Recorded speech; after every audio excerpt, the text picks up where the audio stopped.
al lado de lo que era Indedial, que era la 25 de mayo, que es el Instituto de Diálisis, ¿sí? De diagnóstico y diálisis o algo así. Y no los del Star PH, es el que está sobre el Uro, el sindicato de pasteleros. ¿Por qué? Porque el arquitecto había sido un capo ahí. No quiero decir los apellidos para que ninguno se sienta ofendido. El arquitecto había sido un ídolo. ¿Por qué? Fíjense lo que es el previsor y prevención del daño, acción preventiva del daño. Cuando empiezan a socavar, ahí hay un error, si se quiere. La municipalidad se le imputa que autorizó para socavar los dos terrenos al mismo tiempo, pero la municipalidad controló cómo se ejercitaba esa actividad. El problema es que los de acá arrancaron de lleno y no hicieron, ¿cómo se llaman? Las submuraciones no, pero eso que se hace cada 50 centímetros.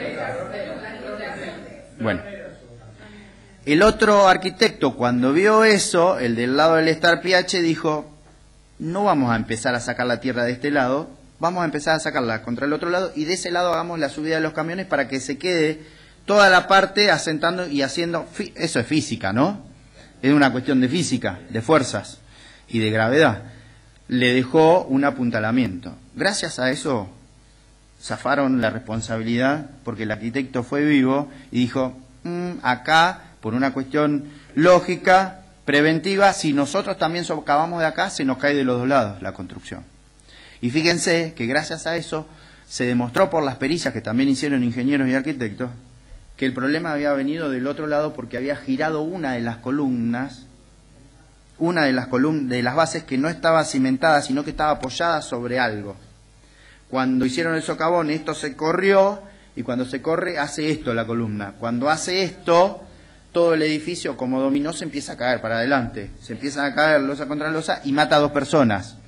Si yo les digo por qué mata a esas 2 personas, porque era un matrimonio español que se había olvidado adentro los ahorros. Cuando salen le dice: viejo, te olvidaste de sacar la plata de la mesa de luz. Cuando vuelven a entrar los dos para sacar la plata, ahí se cae, ¡pum! Fueron las 2 únicas personas que se murieron. Pero fíjense, si fuese de resultado la responsabilidad del arquitecto, yo tendría que haber condenado a todos. ¿Sí? Miren, ustedes socavaron acá, ¡pum! En realidad no tendría que haber condenado a todos. ¿Por qué? Y ahí lo que usted preguntaba, el nexo causal. No tendría que haberlos condenado a todos porque este arquitecto pudo demostrar que rompió su nexo causal de responsabilidad. ¿Cómo? Demostrando que había sido diligente al momento de efectuar el socavado del terreno. Los otros no lo pudieron demostrar. Pero los otros, justamente lo que se les imputa es esa negligencia. Es decir, todo esto que empezó pintando feo y oscuro para ustedes, fíjense cómo en la práctica implica que no es tan simple imputarle un resultado a un arquitecto, dependiendo de cómo haya sido los contratos que haya celebrado. ¿Por qué? Porque el arquitecto generalmente es una actividad que se relaciona muy directamente con un contrato que es el de obra. Y el contrato de obra tiene muchas particularidades, no solo por los contratos que, a su vez los subcontratos que se celebran de acuerdo a la naturaleza de la obra, es decir, si es por administración, si es ajuste alzado y todas esas cuestiones, con relación al precio, sino con relación a la responsabilidad profesional que genera por actividad. No es lo mismo un arquitecto que va a venir a realizar un plano y le encargan la realización de un plano, ¿sí? Si lo realiza conforme a las normas técnicas y está bien realizado, ¿qué responsabilidad puede haber por el dibujo del plano? Ahora, si ese plano está mal hecho y el constructor lo hace conforme a lo que dice el plano y el resultado después es un resultado que provoca daño, ahí va a haber responsabilidad del arquitecto. Ahora yo les pregunto en este razonamiento con sentido común, ¿es una responsabilidad del resultado porque no se obtuvo el resultado o es una responsabilidad subjetiva porque no se actuó diligentemente? ¿Qué les parece a ustedes que es? No, solidario no es. Si es solidario la condena después, pero... No, pero yo les pregunto conforme a lo que venimos viendo, ¿es subjetivo o es objetivo? Es subjetivo. ¿Por qué? Porque él no cumplió con las pautas de su profesión, no con el cumplimiento del resultado. ¿Está claro? Exactamente, al hacer mal el cálculo, ejercitó culpablemente su profesión. Entonces el factor de atribución en ese caso va a ser subjetivo. ¿Se entiende? Se van dando cuenta que los jueces no somos tan tontos tampoco. Cuando uno empieza a analizar la cuestión y la imputación, uno dice, pero escúcheme, a ver, el daño, ¿cómo qué se provocó? ¿Como consecuencia de que no se produjo el resultado que se había comprometido, o como consecuencia de que no se realizó bien la obra intelectual? ¿Está claro? ¿Se entiende? Sí. Es decir, por más que esté todo mezclado, no significa que nosotros mezclemos todas las responsabilidades. ¿Por qué? Porque la imputación es lo que nosotros tenemos que ver al momento de la responsabilidad. Por más que la mayoría de la doctrina diga, y gracias a Dios que la doctrina no son jueces, diga que la obligación del arquitecto es de resultado porque se compromete a garantizar un resultado, llave en mano o no llave en mano, que ahí en realidad ese llave en mano está de más porque es ejemplificativo. Es ejemplificativo porque podríamos haber puesto 200 casos de resultados que no son llave en mano. Qué sé yo, el carpintero que me dice me va a hacer el mueble y no me lo hace. ¿Está claro? Es decir, cuando uno analiza el corte subjetivo, yo no comparto con la doctrina que sea la función de todos los profesionales de resultados o de medios. Hay que ver a qué es lo que se compromete el profesional. Así como digo que el arquitecto en principio tiene una responsabilidad de base subjetiva que no garantiza un resultado, puede ser que de acuerdo a la forma de contratación sí lo haya garantizado. Y en ese caso ahí él solo va a mutar la responsabilidad de subjetiva a objetiva. Lo que yo les aconsejo es que se asesoren cuando tengan que celebrar esta clase de contratos. ¿Por qué? Porque a medida que ustedes van sumando contratos, van agravando la responsabilidad. Y el agravamiento de la responsabilidad no es que significa que van a pagar más porque sumen contratos, sino porque en realidad van a pagar en la medida de los daños. Lo que les digo es que les va a resultar más difícil y más gravoso eximirse de la responsabilidad. ¿Por qué? Porque si tenemos el necto corte subjetivo y nosotros decimos, yo los planos los realicé conforme a las normas técnicas, que sería la función de proyectista. Ahora si a eso le dice, no, además yo tengo con mi hermano tengo la dirección, tengo una empresita de construcción, hacemos... Bueno, pero...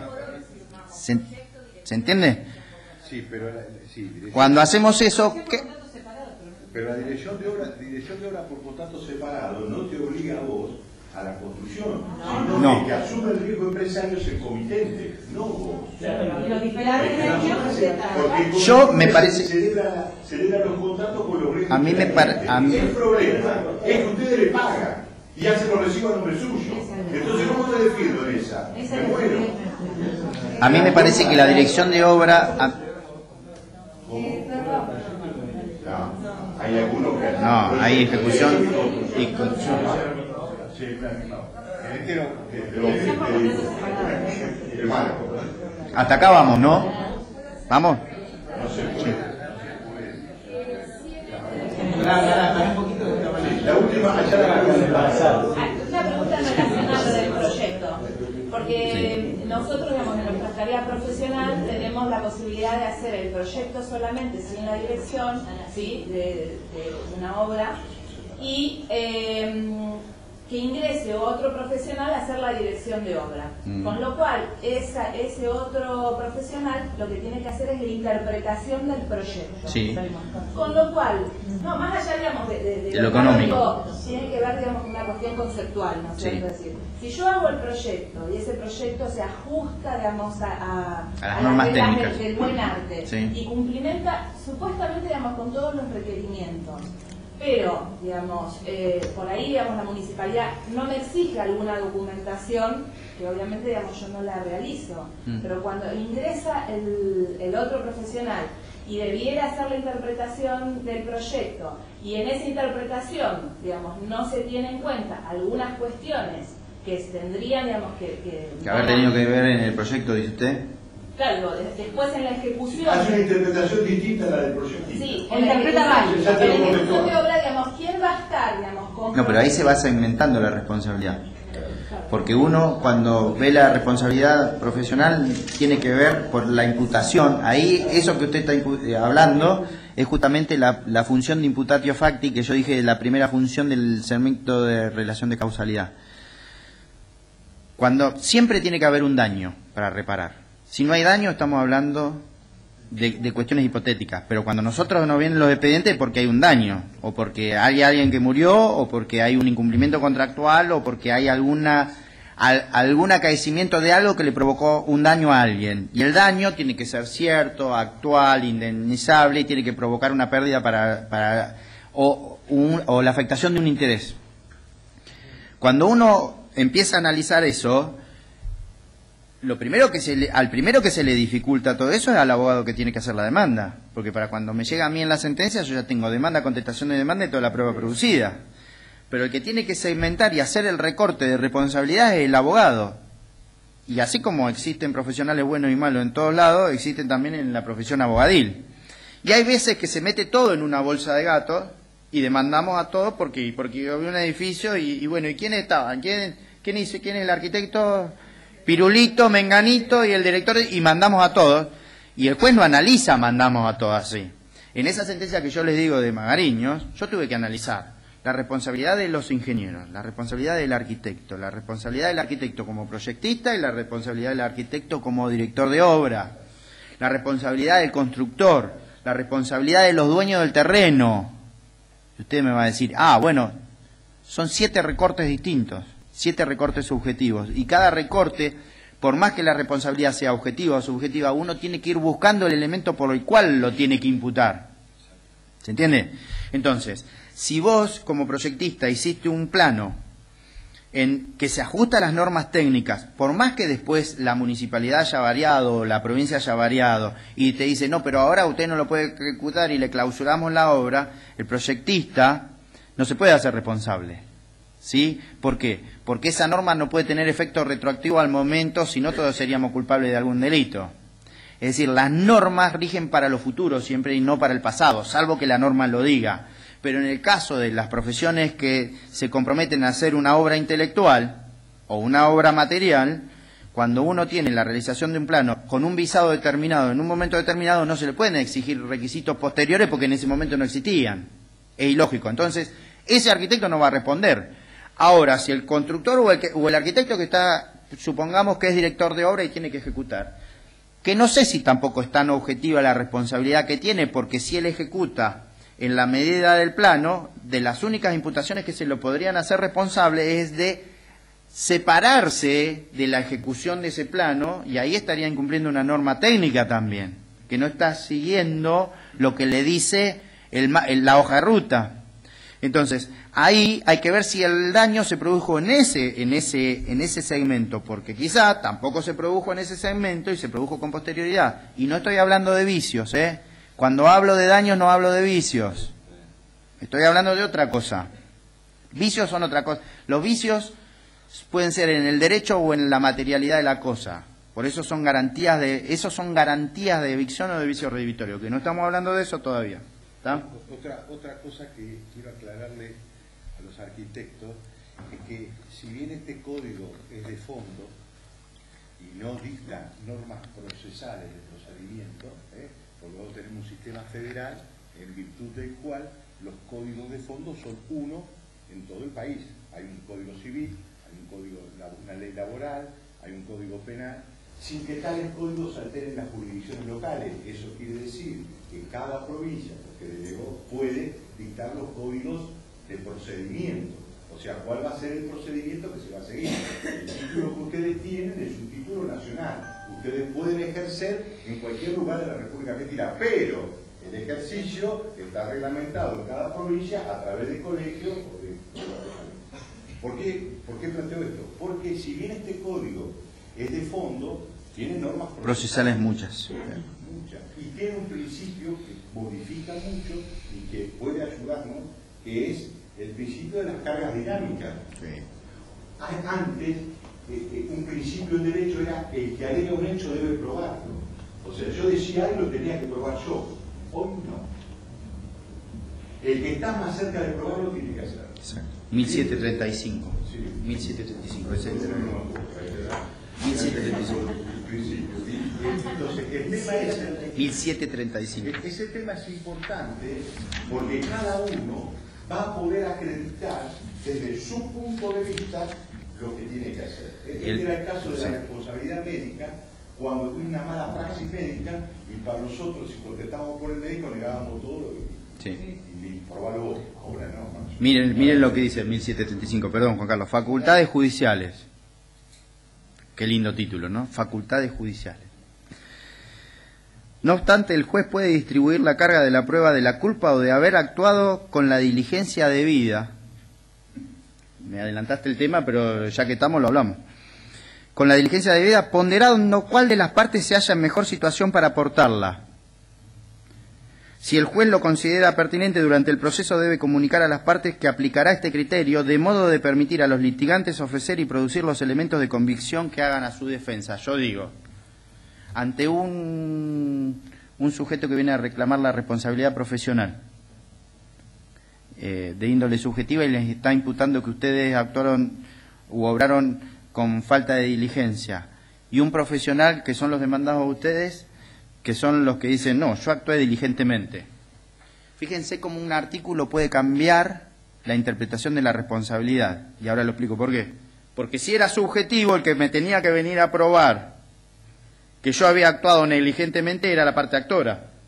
Pero si yo aplico la teoría de las cargas probatorias dinámicas, facultad judicial, discrecionalidad judicial, digo, no, el que está en mejor condiciones de probar el cumplimiento de lo debido es el arquitecto, que es el que sabe la norma profesional. Así que, señor arquitecto, libre un oficio al Colegio de Arquitectos para que me diga a ver cuáles son las normas técnicas y si usted actuó debidamente. Y ahí es donde nos sacan corriendo a los 14 jueces. No, pero ¿Se entiende? Pero es una defensa. ¿Se entiende? Hay que tenerlo presente para cuando ejerzan su profesión. O sea, cada una de las cosas que ustedes hagan tendrán que hacerla, como el libro de órdenes. Sí. ¿A quién se lo tengo que decir? Al comitente se lo tengo que decir. Antes discutíamos si le decíamos al consultor, no, lo dice el código. Al comitente. Sí. Igual, de todos modos, quiero aclarar algo con el 1735. Ese es otro artículo en donde se mezcla lo empresario con lo profesional. Es lo que yo te digo. ¿Por qué? Porque las teorías de las cargas probatorias dinámicas no nacieron para probar la responsabilidad profesional, nacieron para probar los abusos bancarios.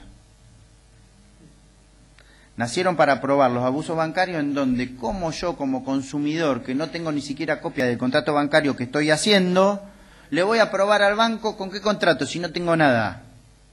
La tasa que me aplica. La tasa que me aplica, los gastos, ¿en dónde está la autorización? Entonces, ¿qué dice el juez? No, señor banco, usted es profesional, usted es un comerciante, usted tiene que llevar libros, el cliente no tiene que llevar libros. Así que si usted es profesional, comerciante y tiene que llevar libros, venga y tráigame sus libros y acredíteme que el cliente le firmó la autorización para evitar eso. Entonces, ahí el criterio de la carga probatoria dinámica se convierte en una cuestión justa. ¿Sí? En una cuestión. Ahora, aplicar la teoría de las cargas probatorias dinámicas en materia profesional es delicado. Es muy delicado. Pero ahora está como una facultad judicial. Imagínense si uno de los jueces dice, Cataldo se calentó porque lo chiflaron mucho en la cuestión de los arquitectos, y dice, ahora todos los arquitectos que vengan a responsabilidad profesional, carga probatoria dinámica. Y viene Juan Carlos defendiendo al arquitecto y dice, no, pibe, no me podés aplicar la teoría de las cargas probatorias dinámicas porque el que me tiene que probar que yo incumplí es él, que él ejerza todo el material probatorio, ¿sí?, para acreditar que hubo negligencia en la actividad profesional, y no yo. Y eso yo creo que va a ser la interpretación más razonable de la aplicación de las teorías de las cargas probatorias dinámicas en materia de responsabilidad, porque también significa la aplicación de ciertos parámetros, de criterios de sentido común. Uno no puede, nosotros decimos en derecho que uno no puede acreditar el hecho negativo. ¿Sí? El hecho negativo no se puede acreditar. Acreditame que no hiciste tal cosa. Acreditame vos que yo hice tal cosa, entonces ahí sí va a surgir. Pero el hecho negativo es raro que se pueda, porque se llama la probatio diabólica. No se puede, hay hechos que no se pueden probar. El no hacer, ¿cómo se prueba? Y sin embargo es una obligación. La omisión. Se prueba por la omisión. Pero no le podemos decir a aquel que se le está imputando la omisión, demostrame que no omitiste. Porque él ejerció su actividad, su profesión, y la responsabilidad va a venir a título de culpa, porque realizó mal esa profesión. Y cuando yo digo a título de culpa, significa que por impericia o negligencia no llevó adelante las normas del arte, como dijo la arquitecta que se acaba de ir, cuando habló de las normas del arte, que es lo que dice la Ley Provincial de Arquitectos cuando habla sobre el cumplimiento de las normas del arte. ¿Sí? Es decir, ese acreditar el incumplimiento de las normas del arte está cargado de un tinte subjetivo. ¿Cuál es el tinte subjetivo? El tinte subjetivo es decir, yo realicé como profesional esta tarea y si a vos te causó un daño, vos venís a acreditar que ese daño está causado por ese incumplimiento de falta de diligencia. ¿Está claro? Sí. Si yo aplicase la teoría de la carga probatoria dinámica, le tendría que decir, mira arquitecto, a ver, usted pruébeme que actuó diligentemente. ¿Y ustedes qué van a hacer? ¿Podrían probarlo? Sí, podrían probarlo. Sin perjuicio de eso, en el caso del proyecto, yo como abogado de ella podría decirle, le mando un oficio a la Municipalidad de General Pueyrredón para que me diga, según el Reglamento General de Construcciones, en qué zona estaba, cuántos metros eso, y si el proyecto está bien. Y podría pedir una pericia al arquitecto, en donde le diría, suponete, a un arquitecto para que diga si el proyecto tal está hecho de acuerdo al Reglamento General de Construcción, de acuerdo al FOS, a cada una de las cuestiones que se tengan que analizar. O sea que podría ser probable en el caso del proyectista, ¿no? Del proyecto, lo otro habría que ver. Bueno, son las 8:30, pasadito. El último tema que me gustaría, si vos sos tan amable, sí, Rodrigo, de hablar un poco de la prescripción y de las modificaciones que hubieron. Perfecto. Cortamos mucho, como se habrán dado cuenta, porque este es un tema que da para hablar 20 clases, si quieren. Estamos todavía a hacer un asado y lo invitamos, ¿no? ¿Sí, un asado? Lo hago si quieren, no tengo problema. Soy de campo, así que hablo como y lo hago. El asado se hace de cualquier forma. Mientras haya carne y brasas abajo, no importa. ¿Está? En tema prescripción hay muchas variaciones. Y yo dije, ojo, a la arquitecta cuando hablaba hoy de los vicios, ojo porque una cuestión es hablar de caducidades y otra cuestión es hablar de prescripciones. En materia de responsabilidad profesional, y antes de que se vaya la doctora, la arquitecta, para decirlo, escucha, son 5 años, arquitecta, así se queda tranquila, son 5 años. No, vaya. No, sí. Varía, y como yo dije, antes se dividía o bifurcaba la responsabilidad en extracontractual, cuyo plazo de prescripción era de 2 años, o en contractual, que era de 10 años.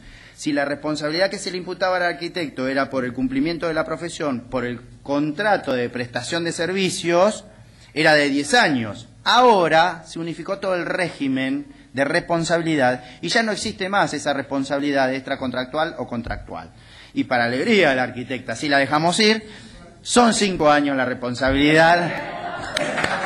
También, y quiero hacer esta aclaración, también para el contrato de ustedes, para reclamar los honorarios. Sí, también. Sí. Es decir, ojo. Son 5 años. A ver, lo explico a eso. Al reducir el plazo de prescripción hay muchos.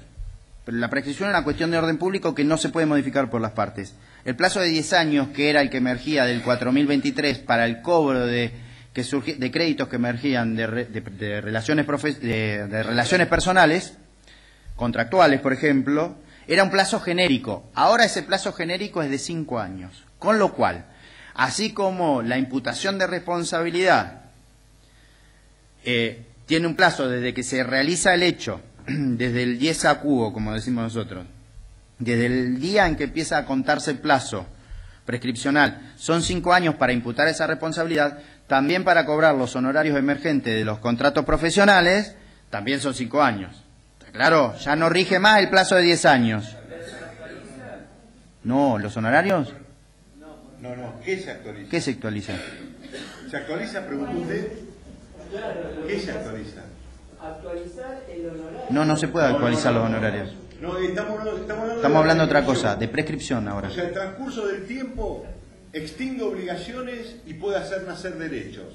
Él está hablando de la extinción de las obligaciones. 5 años. Ojo, la obligación emergente de contrato son 5 años. Por eso, ahí viene lo del diezacuo. Para contar ese plazo es genérico. Siempre son o 5 años, o 2 años, o 6 meses, pero eso hay que contarlo a partir de algún momento. Entonces, si es responsabilidad profesional, a partir de que se empieza a ejecutar la responsabilidad profesional. ¿Se entiende? Pero ojo, porque puede haber ese plazo de prescripción para determinadas cuestiones. Desde el momento que a mí me vincula un contrato, yo a partir de ahí puedo tener muchos hechos que me generen responsabilidad profesional. ¿Está claro? ¿Está claro? Es más, hay algunos que hasta puede haber hasta tratativas preliminares o tratativas contractuales que también pueden generar responsabilidad, pero esas ya no van a ser de tipo contractual, van a ser de tipo extracontractual porque son preparatorias, pero también van a ser de 5 años. Con lo cual, nosotros lo que vamos a tener que ver es cuándo cesa la actividad profesional,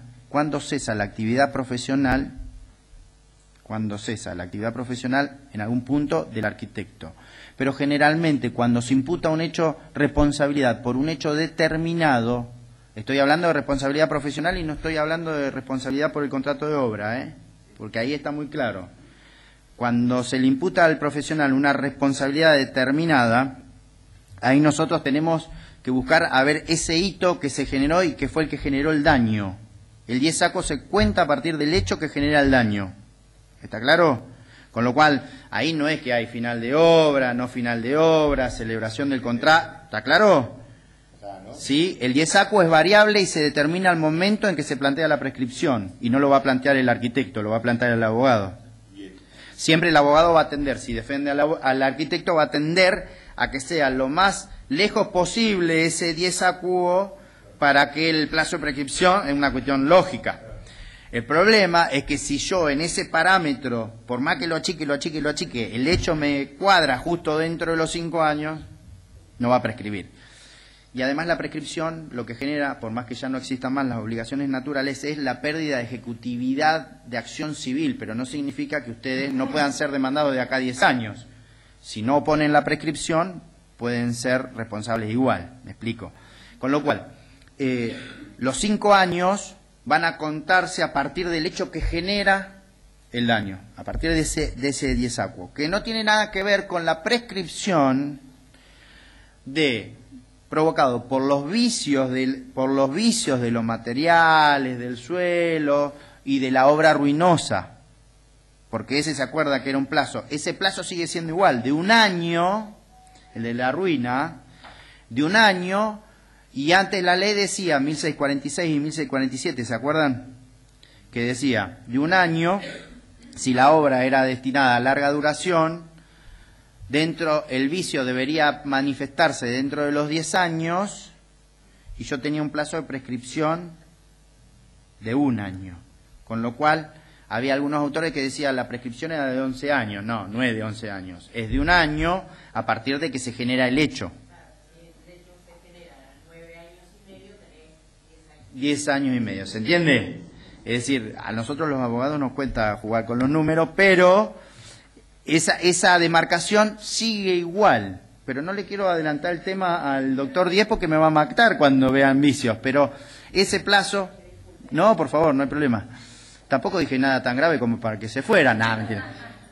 ¿Se va entendiendo? Es decir, responsabilidad profesional, 5 años. ¿Está claro? 5 años. Si ustedes me preguntan, ¿a partir de cuándo? Yo les digo desde la fecha del hecho generador, que es el diezacuo. Pero el problema es que ahora en materia contractual, nosotros tenemos segmentado el contrato en 3 partes, la etapa precontractual, la contractual y la postcontractual. Y habría que ver qué clase de responsabilidad es la que se le está imputando, por ejemplo, al arquitecto. Y les doy un caso. Si yo tengo una precontractual, significa que la responsabilidad va a ser de 5 años, pero porque violé el deber de diligencia y de buena fe anterior. Si es contractual es porque incumplí alguna norma del ejercicio profesional y me clavaron una acción de responsabilidad de daño y perjuicio porque incumplí las normas. Ahora, supongamos que yo hice el plano, ¿sí? Celebré un contrato, hice el plano, cumplí el contrato, las prestaciones se agotaron. Pero puede ser que por alguna otra ley haya asumido un deber de confidencialidad de ese plano. Y ahí me surge una obligación postcontractual. ¿Y a partir de dónde voy a contar esa obligación postcontractual? ¿Desde la celebración del contrato? ¿Desde que presumo cumplidas las prestaciones principales del contrato? ¿O desde la fecha que se generó la violación del secreto? Eso es lo que va a decir la actora. La violación del secreto, 5 años para que entre. El arquitecto, ¿qué va a decir? No, yo desde la fecha en que cumplí las prestaciones, porque ahí se terminó el contrato. Lo que emerge es una obligación postcontractual. ¿Se dan cuenta que esto es muy difícil? Yo lo vengo a decir a título informativo, pero es muy difícil en la praxis determinarlo porque hay que ver la fecha de generación del hecho. Y fíjense como les marqué 3 casos en donde la responsabilidad con 5 años me puede alargar mucho tiempo. Ahora te das cuenta porque hay arquitectos que después hacen de abogados. O son abogados. O son abogados. No. Hasta ahora llegamos con eso acá. ¿Alguna otra pregunta? Con este tema, o... Sí, porque estuvimos 2 horas, aunque parezca mentira. Bien. ¿Hacemos otra? Pero asumen el compromiso y el resultado del asado. Yo sé que a ustedes les molesta el resultado, pero... ¿Sí?